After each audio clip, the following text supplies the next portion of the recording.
The kitchen clock mocked me at 2:17 a.m., its red digits burning through the darkness like accusations. I sat there nursing lukewarm coffee, listening to the house settle around me with creaks and whispers that sounded too much like secrets. Tara's absence filled every corner of our home. Her empty coffee cup in the sink, her jacket missing from the hook, her car nowhere in the driveway when I'd checked an hour ago. Networking, she'd called it when she left at 9. Right. If my wife was networking at midnight, maybe she was starting a chain of bed and breakfasts. One bed at a time. The front door clicked open with the careful precision of someone trying not to wake the house. I didn't move from my chair, just waited as her heels tapped across the hardwood like a countdown timer. She appeared in the kitchen doorway, silhouetted against the hall light, and I caught the scent immediately. Cologne that wasn't mine, perfume applied too heavily to cover other smells. "You're up late," she said, voice steady but her fingers fidgeting with her purse strap. Couldn't sleep. Funny how that happens when your wife disappears for 5 hours on a Tuesday night. Tara stepped into the kitchen, and I got my first good look at her. Hair mussed, despite obvious attempts to fix it, lipstick gone, blouse wrinkled in all the wrong places. She looked like she'd been wrestling, and I had a pretty good idea what kind of match it was. "I told you, Eli, work dinner. Regional managers from Portland came down." "Regional managers who work out of hotel rooms?" Her jaw tightened. "What's that supposed to mean?" I stood up slowly, letting the chair scrape against the floor. "It means I called the restaurant. Giuseppe's closed at 10 tonight, water main break." The lie came to her lips automatically, practiced and smooth. "We went somewhere else after—" "Save it." I walked to the counter, picked up her phone that she'd set down without thinking. "You left this charging here when you went to your dinner." Her face went pale, then flushed red. For a moment, we just stared at each other across the kitchen that had once felt like home. Then something shifted in her expression, hardening into something I'd never seen before. She smiled. Not the warm smile I'd fallen in love with 8 years ago, but something cold and sharp as winter glass. "You want the truth, Eli?" She crossed her arms, chin lifted in defiance. "Fine.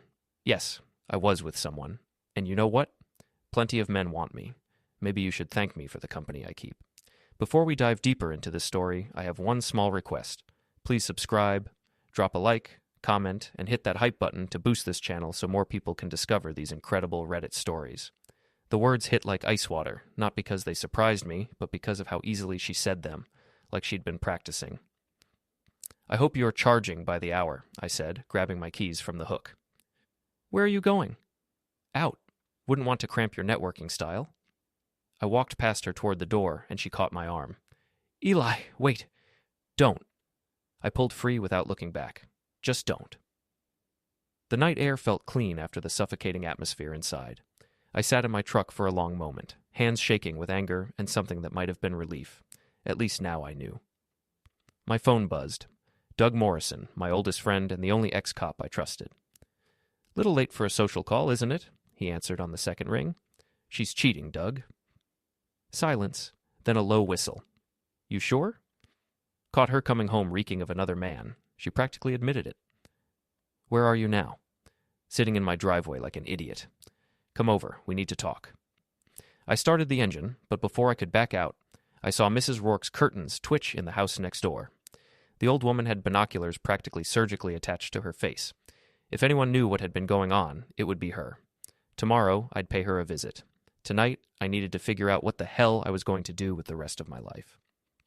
Doug lived in a converted garage behind his sister's house, surrounded by enough electronic equipment to launch a satellite. He met me at the door with 2 beers and the kind of grim expression that meant he'd already started planning. "Tell me everything," he said. I did. Every detail, every lie, every excuse that hadn't added up over the past 3 months. Doug listened without interrupting, occasionally nodding or making notes on a legal pad that had seen better days. "You got a lawyer?" he asked when I finished. "Not yet." "Get one. But first, we need evidence. Real evidence, not just your word against hers." "What are you thinking?" Doug's smile reminded me why he'd been such a good cop before the department politics drove him out. "I'm thinking your wife just made the biggest mistake of her life." "How's that?" "She got cocky. Cocky people make sloppy mistakes." He pulled out his laptop. "Tell me about this networking story. Who was supposed to be there?" I gave him what little I knew, and he started typing. Within minutes, he'd pulled up the restaurant's social media page. "Look at this." He turned the screen toward me. "Giuseppe's posted about the water main break at 4 p.m. today. Apologized to customers, said they'd be closed until Thursday. So she knew I could check? Which means she didn't care if you found out, or she's got something bigger planned. Doug leaned back in his chair. Either way, we need to be smarter than her. What do you have in mind? Information warfare. She wants to play games? Let's see how she handles playing against someone who knows the rules. I took a long pull from my beer, feeling the first stirrings of something that might have been hope, or maybe just the promise of payback. What's the first move? Doug grinned. We find out who she's sleeping with, and then we find out what he's got to lose. Mrs. Rourke answered her door before I finished knocking, which told me everything I needed to know about how long she'd been watching through the peephole. Eli Travis, she said, adjusting her thick glasses. I wondered when you'd come calling. Morning, Mrs. Rourke. Mind if I come in? She stepped aside, gesturing toward a living room that hadn't changed since 1987. Doilies covered every surface, and the smell of lavender and old secrets hung in the air. Coffee's fresh, she said, disappearing into the kitchen. You look like you need it. When she returned with 2 cups and a plate of cookies that could have doubled as weapons, I got straight to the point. I know you see everything that goes on in the neighborhood. These old eyes aren't what they used to be, she said, but her tone suggested otherwise. Mrs. Rourke, my marriage is falling apart. I just need to know what I'm dealing with. She studied me for a long moment, then sighed. He drives a black BMW. Tall fellow, maybe 45, walks with a slight limp, started showing up about 2 months ago, always after dark. How often? Tuesdays and Thursdays, regular as clockwork. Sometimes Saturdays when you're working overtime at the factory. The pattern hit me like a punch. My overtime schedule. She'd been planning this around my work. You ever see his face clearly? Once. He was arguing with her in your driveway last week. Fancy suit, silver hair. Looked like the type who thinks his money makes him better than everyone else. I pulled out my phone, scrolled through the factory's website until I found the management page. Recognize anyone here? Mrs. Rourke put on her reading glasses, squinting at the screen. Her fingers stopped on the 3rd photo. That's him, Derek Voss, Regional Operations Director. My stomach dropped. I knew Derek by reputation, married, 2 kids, lived in one of those McMansions up on Hillcrest Drive. He was also Tara's direct supervisor in the HR department. Mrs. Rourke, would you be willing to write down what you've seen? Dates, times, anything you remember? Already have. She pulled a small notebook from her purse. Been keeping track since it started. Seemed like the kind of thing someone might need to know eventually. I could have hugged the old woman. Instead, I thanked her and headed straight to Doug's place. Derek Voss, Doug said, already pulling up information on his computer. Married to Linda Voss, 2 teenage daughters. Lives at 47 Hillcrest Drive. Drives a 2022 BMW 7 Series. What else? Interesting work history. 3 different companies in the past 10 years. Each time he left right after some kind of internal investigation. What kind of investigation? The kind companies don't like to talk about publicly, but I've got a contact at his previous employer. Doug picked up his phone. Give me an hour. While he made calls, I drove to the Drunken Otter, the kind of dive bar where factory workers went to forget their problems. The lunch crowd was thin, mostly guys from the morning shift drowning their sorrows in cheap beer and cheaper whiskey. I ordered a sandwich and sat in the corner booth, thinking about my next move. Confronting Derek directly would be satisfying, but stupid. Going to his wife might work, but it could backfire if Tara convinced her I was lying. My phone buzzed with a text from Tara. We need to talk. I'm sorry about last night. Too little, too late. I deleted the message without responding. Doug called an hour later, excitement clear in his voice. You need to get over here, now. I found him surrounded by printouts and legal documents, looking like a man who'd struck gold. Derek Voss is a piece of work, he said. Forced resignation from his last job after multiple harassment complaints. His current position? He's been falsifying overtime reports, skimming money from the employee discretionary fund. How do you know all this? My contact sent me copies of the internal audit from his previous company. Plus, I may have done some creative research into the factory's payroll system. Please tell me that was legal research. Let's just say I use publicly available information very creatively. Doug handed me a folder. But here's the beautiful part. All of this goes through HR for approval. Guess who's been signing off on Derek's creative accounting? I opened the folder and saw Tara's signature on dozens of documents. Overtime authorizations, expense reports, personnel transfers. She wasn't just sleeping with Derek, she was helping him steal from the company. This is enough to get them both fired, I said. Fired? Eli, this is enough to get them arrested. We're talking about embezzlement, fraud, conspiracy, federal charges if they've been moving money across state lines. For the first time since this nightmare started, I smiled. Really smiled. What's our next move? We document everything, build a case so solid that even the best lawyer can't poke holes in it. Then we decide how we want to play this. Meaning we can go to the authorities and let justice take its course, or we can get creative and make sure they pay for what they've done in more personal ways. I thought about Tara's smirk, her casual cruelty, the way she'd thrown 8 years of marriage away like it meant nothing. Let's get creative. Doug's grin was pure predator. I was hoping you'd say that. We spent the next 3 hours planning. Doug had contacts throughout the town, former cops, current factory workers, people who owed him favors or just liked causing trouble for the right reasons. By evening, we had a strategy that would hit both Tara and Derek where it hurt most, their reputations, their jobs, and their sense of security. Phase 1 starts tomorrow, Doug said. Anonymous tip to the factory's ethics hotline about irregularities in the HR department. Nothing specific, just enough to get them looking. What about Phase 2? Social pressure. Small towns run on gossip, and we're about to become the biggest story in Millbrook. And Phase 3? Doug's smile turned sharp. Phase 3 is where we get personal. I drove home as the sun set, feeling lighter than I had in months. Tara's car was in the driveway, and I could see her silhouette in the kitchen window. She was probably rehearsing another apology, another lie, another manipulation. She had no idea what was coming. I parked and sat for a moment, watching her move around the kitchen. 8 years of marriage, and I was just now seeing her clearly. The lies, the manipulation, the way she'd gradually isolated me from friends and family while building her own network of enablers and accomplices. Well, 2 could play that game, and I'd just recruited some very talented players. My phone buzzed with another text from Tara. Please come inside. I made dinner. I looked at the message for a long moment, then typed back, Working late. Don't wait up. Let her wonder. Let her worry. Tomorrow, the real game would begin. The factory floor hummed with the usual morning chaos. Machines grinding, workers shouting over the noise, supervisors pretending they knew what they were doing. I'd been a maintenance foreman here for 6 years, long enough to know every secret, every shortcut, and every person who mattered. Today, those connections were about to pay off. Eli.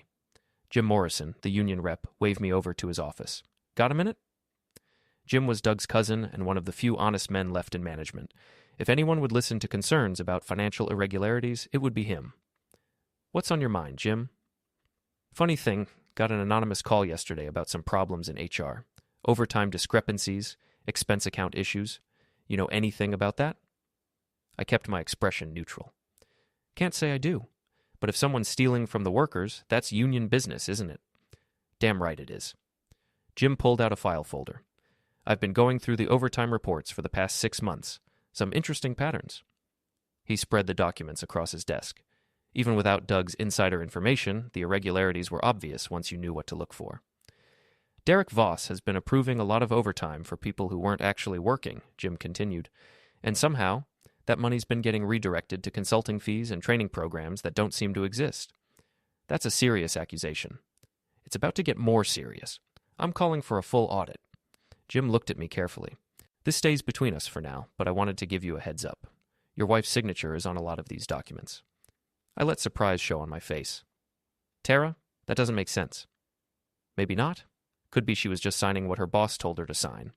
But Internal Affairs is going to want to talk to everyone involved. When? Soon, maybe this week. I thanked Jim and headed back to the floor, pulling out my phone to text Doug. Phase 1 successful. IA investigation starting.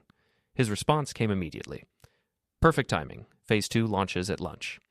The Drunken Otter was packed with the usual lunch crowd when I arrived. Doug had picked the perfect venue. Half the factory ate here, and gossip spread faster than spilled beer. Eli.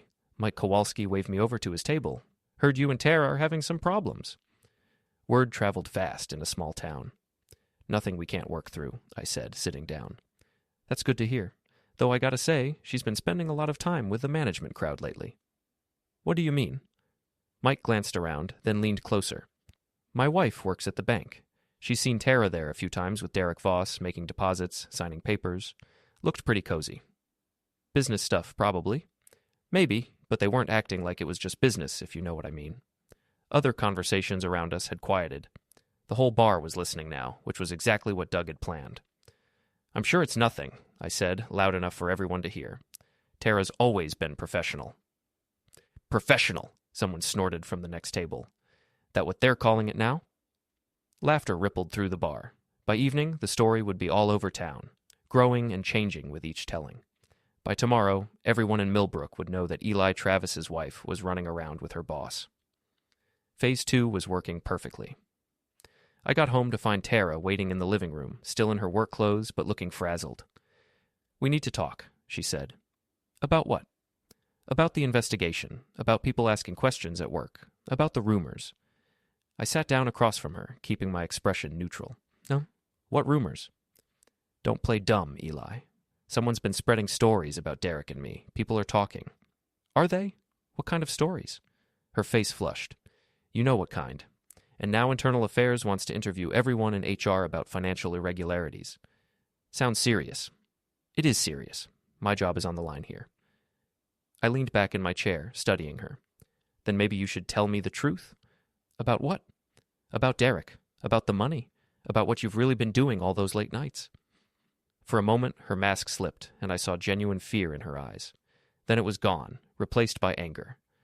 "I don't know what you think you know, but I know Derek's been stealing from the company. I know you've been helping him, and I know you've been sleeping with him." She stood up abruptly. "That's ridiculous." "Is it? Then explain the overtime reports. Explain the consulting fees. Explain why Mrs. Rourke has been watching him sneak out of our house twice a week for the past 2 months. Tara's face went white. "You've been spying on me?" "I've been protecting myself. Good thing, too, because tomorrow Internal Affairs is going to start asking some very uncomfortable questions." "You did this." Her voice was barely a whisper. "You started the investigation." "I didn't have to start anything. You and Derek were sloppy. All I did was make sure the right people noticed." She stared at me for a long moment, then grabbed her purse. "I'm staying at Kelly's tonight." "Good idea. Might want to call a lawyer while you're at it." She slammed the door hard enough to rattle the windows. I waited until her car disappeared down the street, then called Doug. "How'd it go?" he asked. "She's scared. Staying at her friend's place tonight." "Perfect. That gives us time for Phase 3. "Which is?" "Derek's about to have a very bad day." I found Derek's BMW in the factory parking lot the next morning, gleaming black paint reflecting the early sun. Doug had provided me with everything I needed: a small tracking device, a voice recorder, and a tiny camera that looked like a pen. The tracking device went under the rear bumper, invisible unless you knew where to look.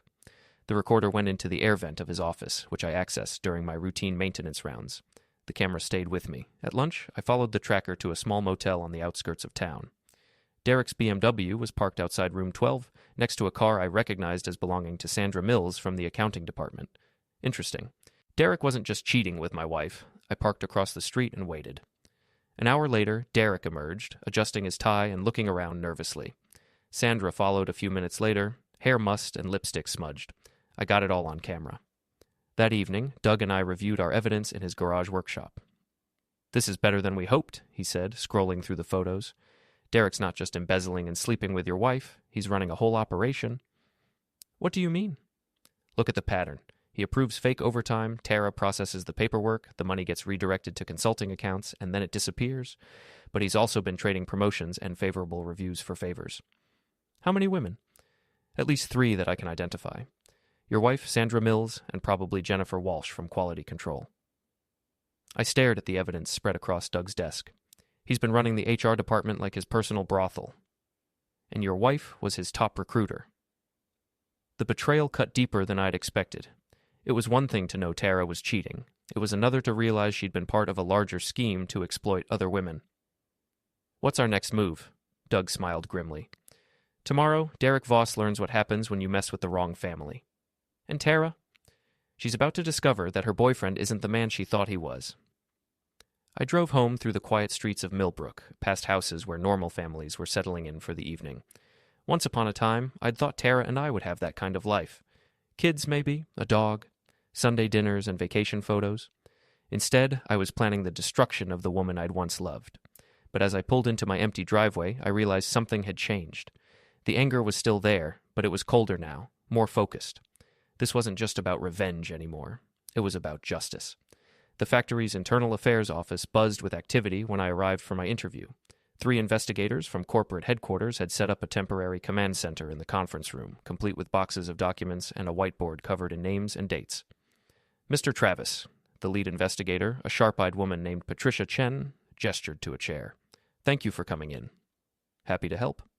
We're investigating financial irregularities in the HR department. As a union representative and longtime employee, your perspective could be valuable. I spent the next hour answering questions about overtime procedures, expense approvals, and personnel policies. I stuck to facts, never speculating or offering opinions. Let the evidence speak for itself. One final question, Chen said. Have you noticed any unusual relationships between HR staff and management? Define unusual. Personal relationships that might compromise professional judgment. I pretended to think about it. Well, my wife works in HR. She's mentioned that Derek Voss is very hands-on with his management style. Hands-on how? Lots of private meetings, after-hours consultations. He seems to take a personal interest in certain employees' career development. Chen made notes. Anyone in particular? You'd have to ask her. I try not to bring work problems home. After the interview, I headed to the Drunken Otter for lunch. The place was buzzing with gossip about the investigation. Heard they brought in the corporate people, Mike Kowalski said, sliding into the booth across from me. Must be serious. Seems like it. Word is they're looking at Derek Voss and the whole HR department. Mike lowered his voice. Including your wife. Tara's just doing her job. Sure she is. Mike's tone suggested he knew better. But you know how these things go. When the brass wants someone gone, they find a way. Other conversations around us touched on the same themes. The investigation was big news, and everyone had theories about what was really happening. My phone buzzed with a text from Doug. Package delivered. Check your email. I excused myself and stepped outside to check my messages. Doug had sent me a link to a private photo album with the subject line, Derek's Greatest Hits. The photos were damning. Derek with Sandra Mills at the motel, Derek with another woman I didn't recognize at a restaurant in the next town, Derek with Tara, coming out of the same motel on a different day. But the real surprise was the last photo. Derek with Linda Voss, his wife, at what looked like a marriage counselor's office. Doug had been busy. I called him immediately. How did you get these? I have my ways. But here's the interesting part.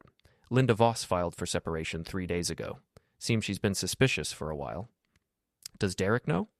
Not yet. She's planning to serve him with papers tomorrow, right before the internal affairs people interview him. That's going to rattle him. That's the idea. Rattled people make mistakes. I spent the afternoon doing routine maintenance work, but my mind was on the bigger picture. Derek was about to face a perfect storm, a federal investigation, a divorce, and the collapse of his carefully constructed double life. Tara was about to learn that her knight in shining armor was actually a fraud in an expensive suit. At 5 o'clock, I drove past Derek's house on Hillcrest Drive. A moving truck sat in the driveway, and I could see Linda Voss directing workers as they loaded furniture. Derek's BMW was nowhere in sight.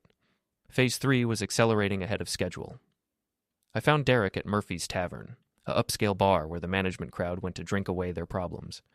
He sat alone at the end of the bar, tie loosened, staring into a glass of whiskey like it held the answers to life's problems.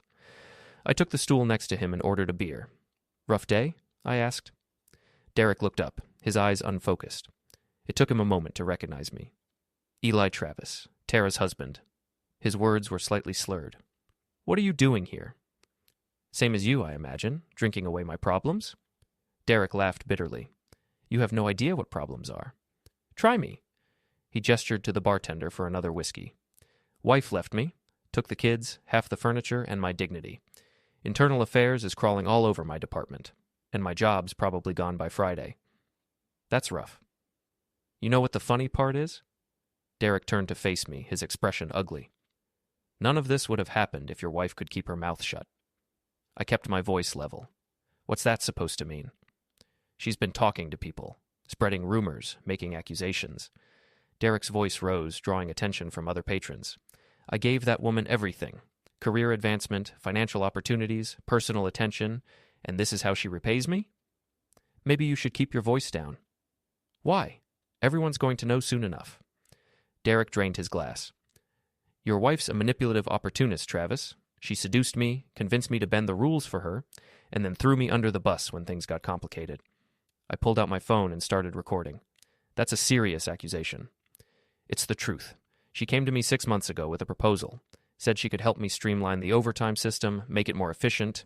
All she wanted in return was a little consideration for her career prospects. Consideration? Derek's laugh was harsh. Use your imagination. Point is, she was the architect of the whole thing. I just signed the papers. And the other women? Sandra Mills? Jennifer Walsh? Derek's face went pale. How do you know about them? Small town. People talk. That was different. That was just... Derek stopped, realizing he'd said too much. Just what? Nothing. Forget I said anything. But it was too late. I had everything I needed on recording. Derek stumbled out of the bar 20 minutes later, leaving me alone with my thoughts. Tara hadn't just been cheating. She'd been the mastermind behind the whole scheme. She'd used Derek's weaknesses against him, manipulated him into compromising himself, and then positioned herself to escape blame when everything collapsed. My wife was even more dangerous than I'd realized. I drove home to find Tara's car in the driveway. She was waiting in the living room, and one look at her face told me she'd heard about Derek's meltdown at Murphy's Tavern. "We need to talk," she said. "I'm listening." "Derek's lost his mind. He's telling people I seduced him, that I manipulated him into the overtime scheme." "Did you?" Her hesitation was answer enough. "Eli, you have to understand. I saw an opportunity to secure our future. Derek was skimming money anyway. I just made sure some of it came our way." "Our way?" "The consulting fees, the training programs. That money was going into accounts I set up for us. For our retirement, our future." I stared at her, seeing clearly for the first time. "You've been stealing from the company." "I've been planning for our future. By sleeping with your boss and embezzling money. By being smart. By taking advantage of opportunities." Tara's voice hardened. "Derek was going to do this with or without me. At least this way, we benefited." "And the other women? Sandra Mills? Jennifer Walsh? Were they part of your plan too?" Tara's mask slipped completely. "Derek has appetites. I made sure those appetites served our purposes. You pimped out your co-workers. I managed resources efficiently. The casual cruelty of it took my breath away. This wasn't the woman I'd married, or maybe it was, and I'd just been too blind to see it." "Where's the money, Tara?" "Safe. Offshore accounts, cryptocurrency, assets that can't be traced."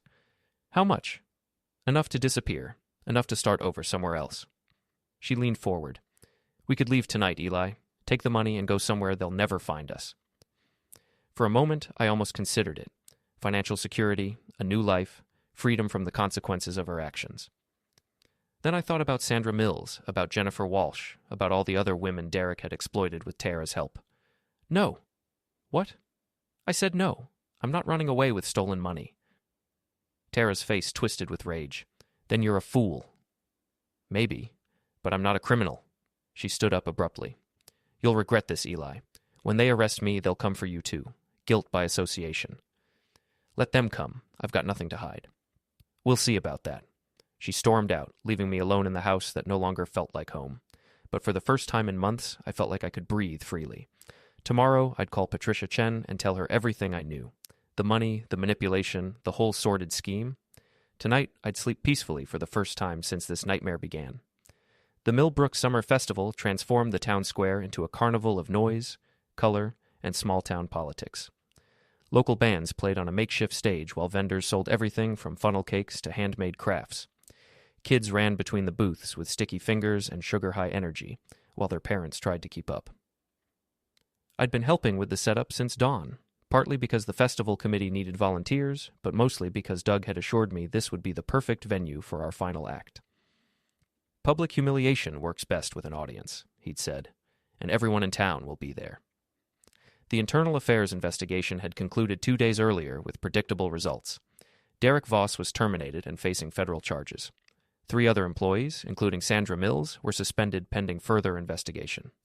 Tara had resigned before she could be fired, claiming health issues that required immediate attention. She'd also hired the most expensive lawyer in the county, which suggested she was taking the criminal charges seriously. But Doug and I weren't finished yet. "There they are," Doug said, nodding toward the main entrance. Tara walked through the festival gates with Kelly Morrison, her best friend and biggest enabler. They'd dressed for the occasion, sundresses, designer sunglasses, and the kind of confident smiles that suggested they had a plan.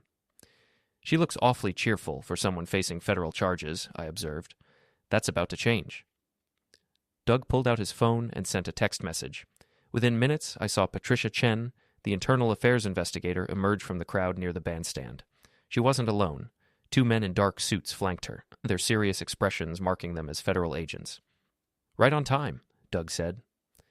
The festival continued around us, but I could feel the tension building. Small towns have a sixth sense for drama, and people were starting to notice the unusual gathering of law enforcement officials. Tara and Kelly had stopped at a craft booth, examining handmade jewelry with the casual interest of people who had nowhere else to be. They hadn't noticed the federal agents yet. "Phase 4 begins now," Doug said. I watched as he approached the festival's PA system, where the local radio DJ was announcing the afternoon's events. A brief conversation and a $20 bill later, Doug had access to the microphone. "Ladies and gentlemen," Doug's voice boomed across the festival grounds, "we have a special presentation this afternoon. A real-life drama featuring some of our most prominent citizens." The crowd quieted, sensing something unusual was about to happen. "You all know about the recent investigation at the factory. Embezzlement, fraud, harassment, the whole 9 yards. Well, we've got some of the key players right here with us today." Tara's head snapped up, her face going pale as she realized what was happening. "Let's start with Derek Voss, former regional operations director and current federal defendant." Derek emerged from behind the beer tent, looking haggard and desperate. His expensive suit was wrinkled, his silver hair uncombed, and his eyes had the wild look of a man with nothing left to lose. And here's the mastermind herself, Tara Travis, who turned the HR department into her personal criminal enterprise.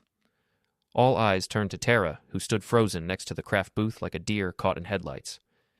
"But wait, there's more," Doug continued, "because this story has a twist that nobody saw coming." He gestured toward Kelly Morrison, who was backing away from Tara with a look of panic. "Meet Kelly Morrison, Tara's best friend and secret partner in crime, also known as the person who's been feeding information to both sides of this mess." The crowd murmured with excitement.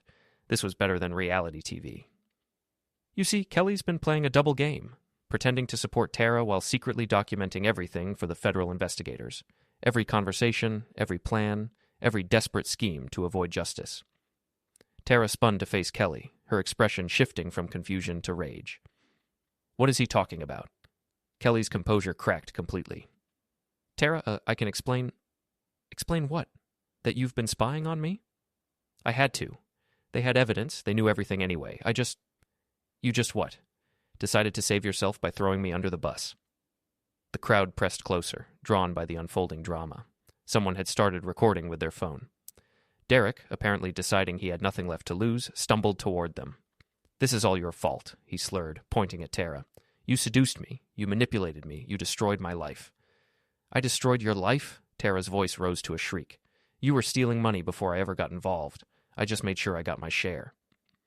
"Ladies and gentlemen," Doug announced over the PA system, "you're witnessing a confession. Multiple confessions, actually." Patricia Chen and the federal agents moved through the crowd, closing in on the 3 main players in our little drama. "Derek Voss," Chen called out, "you're under arrest for embezzlement, fraud, and conspiracy." Derek didn't resist as they cuffed him.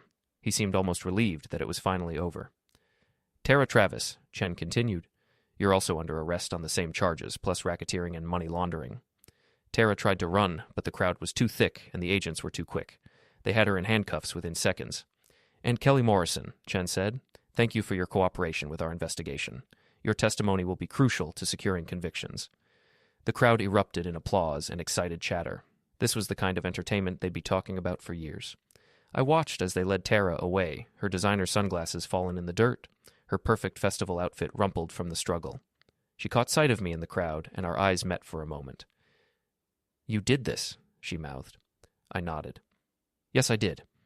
Doug appeared beside me, grinning with satisfaction. "How do you feel?" "Like justice has been served." "And the money? The offshore accounts?" "The feds will track it down.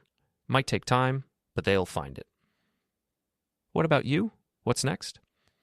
I looked around at the festival, at the normal families enjoying a normal summer day, at the life I'd once thought I wanted.